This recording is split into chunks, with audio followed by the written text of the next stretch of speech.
Hello, meine Freunde. This is Paul from PABrewNews, and this is a big one for me. Just did a lovely Appalachian Brewing Company Pale Ale, and I'm going to do a brewery I've never heard of before. From Pennsylvania. This is Lavery Brewing Company. They're from Erie, Pennsylvania, I do believe. Yep.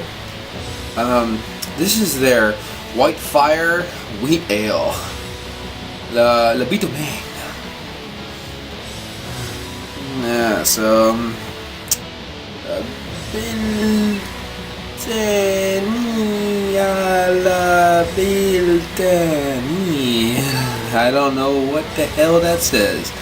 La Bealtaine, La Bealtaine, La Bealtaine. I don't know. Always heard La Bealtaine, but that's doesn't spell right. So. Brewing innovation ales in small batches, Erie, Pennsylvania. LaveryBrewing.com. I would like to go to this place, I'm assuming, because I like this. Best served around 45 degrees in a Weissbier glass, obviously, and it is freaking cold down here. I mean, it's probably 40. An American hoppy ale, hoppy American wheat ale brewed with Pilsner and wheat malts, and overflowing with American hops. And with all our beers, they're bottle conditioned ales. Pour carefully, leave the sediment in the bottom. I'm not leaving the sediment in the bottom of this. This is a wheat ale. We're getting the sediment in.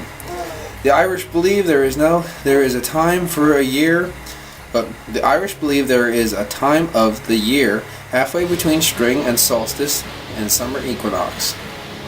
I can't talk. Halfway between the spring and summer equinox. When fire should be lit on the hills to ward off evil influences from the coming year and ensure prosperity. The Bealtaine, the festival of white fire, celebrates the defeat of winter's adversities and anticipation of summer's bounty. Our White Fire Ale is a transition from the dark days of winter to the light, crisp, refreshing days of summer. The Bealtaine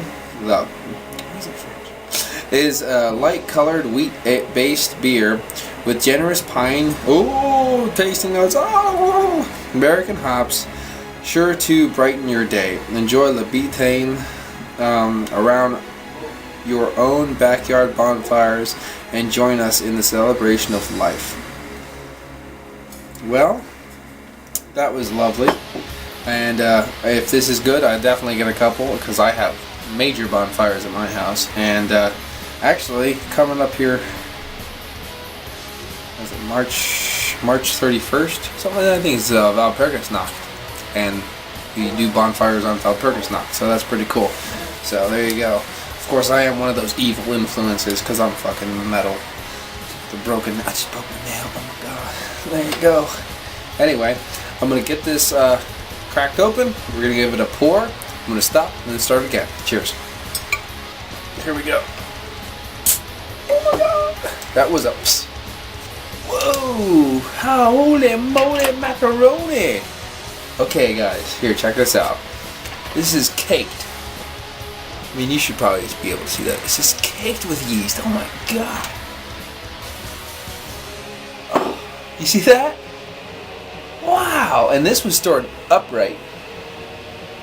That's pretty good.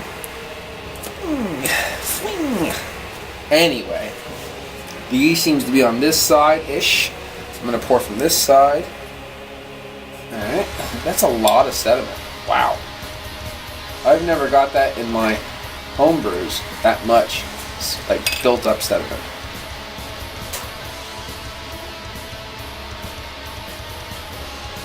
I'm going to pour like this. You know what? Just gently set it down. Because I want to get this is as crystal clear as you can get it poured. And then after I get it down a little bit, I'm going to pop it up and do the other pour. Alright guys, we're back. We got 0.5 liters of, as crystal clear as we can make it, of the White Fire Wheat Ale. Whoa. Wow. Ooh, this amazingly twisty-turny kind of a citrus note on it. It wants to take you to sweet, then wants to take you to sour, and wants to take you to sweet again. I am getting like almost like the traditional kind of style of a wheat. I mean, really big notes of fruit, kind of banana-y fruits. I'm getting this really twisty, turny orange to lemon twist with the hops. A little bit of caramel coming up. Like a spice. I don't know if it's clove, but it's definitely a spice. Kind of peppery. It's different. Definitely different. Cheers.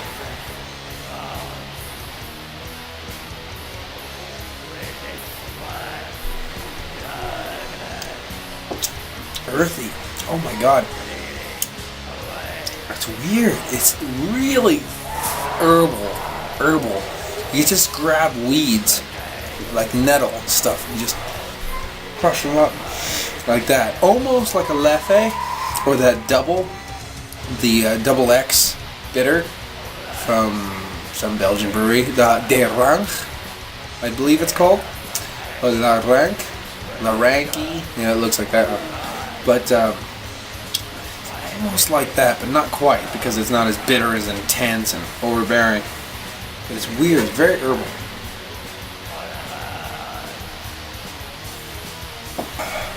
When I go to sip it in, it smells like pipe tobacco a little bit too. I have some, and it smells like that.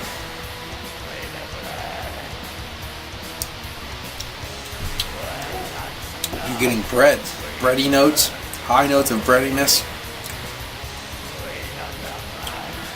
This is a brainchild ale. I'm gonna get the yeast in. I'm gonna mix it up. I'm gonna mix it up. I'm gonna mix it up. I'm gonna motherfucking mix it up. There we go. There it is. That's pissed. It is cloudy. Couple big chunks. I don't give a shit. That's not bad. I've had worse. But a couple big chunks floating to the bottom. That's okay. It is nice and hazy now. The nose is almost gone. Faint hits of red. Excuse me. Grain. That's it. Take a sip. I'm burping up weeds. If you love that, that's great. If you don't, whoa, you know what I mean.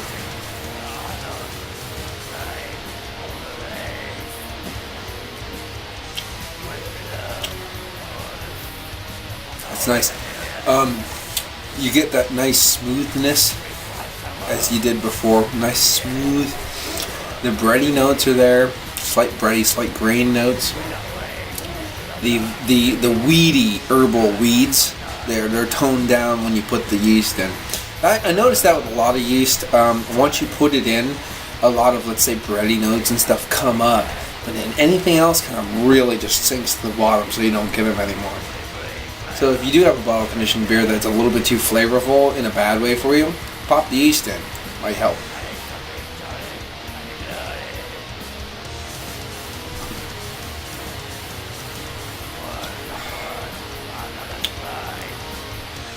It's not bad. It's definitely a ale that you need to appreciate in its own unique way. It's a unique ale from unique people. That's what it seems like to me, and I like that. But this one's a little bit off the mark for me as far as me liking it. It's okay, but it's just I'm not really big onto the weeds, that weedy earthiness that have to it. Especially after you put the yeast in. Any kind of fruits that are in there, they're dead. And really, I'm getting the spices. I knew it wasn't. I'm not getting any clove, and really the banana-ness was really not there at all. So, but it really was cool when it was fresh. The way it went from like lemon to lime to lemon to lime to orange to, you know, that kind of, because the citrus notes was really punchy, and it really did take a turn each way. I like this better. When do I like it better? I like it better, and I like it both. But I think the hoppiness and that twisty-turny citrus quality made it more enjoyable, even though the fresh pick kind of weedy, nettly smell, excuse me, was more apparent in the clear ale. Wiggle, wiggle, wiggle. This one's a different one, and they do have a couple other, I think 2 or 3 that from where I saw. I got this at Wegmans in Williamsport. Took me a long time to get there, good drive, but I didn't care. I want more of their ales. This did not deter me. This one's getting a 6. Sorry, guys. I hate pissing people off. I don't want to piss people off, but for me, like you're seeing my retrospective of me enjoying this ale. And as far as that goes, I'm going to give this one a 6. That doesn't mean the next one won't get a 10. You know what I mean? There you go. And just because, also, you know, I'm pretty sure we got time still. Let's give it a little checky. Yeah, we got 1 minute or whatever. Just because, for instance, I love itching my tit. Trying to give you an example, and I'm doing a piss poor job at it. Oh, here you go. For instance, the Rauch beer from Bamberg. I love that. Some people don't. The Hopper and High from McKellar. I wasn't that impressed. Most people are. This Newcastle Werewolf. I think that's awesome. Most people hate it. That just gives you a little bit of example, a little bit of diversity among beer drinkers. This is about the experience, not really about everyone must think the same. And these guys definitely don't think the same. I mean, they make beers that they want to make, and that's freaking awesome. Because that's what I do as a home brewer. That's how ale got started, craft ale, home brewing, make beers you want to drink. So that's awesome. But I'm gonna give this one a 6.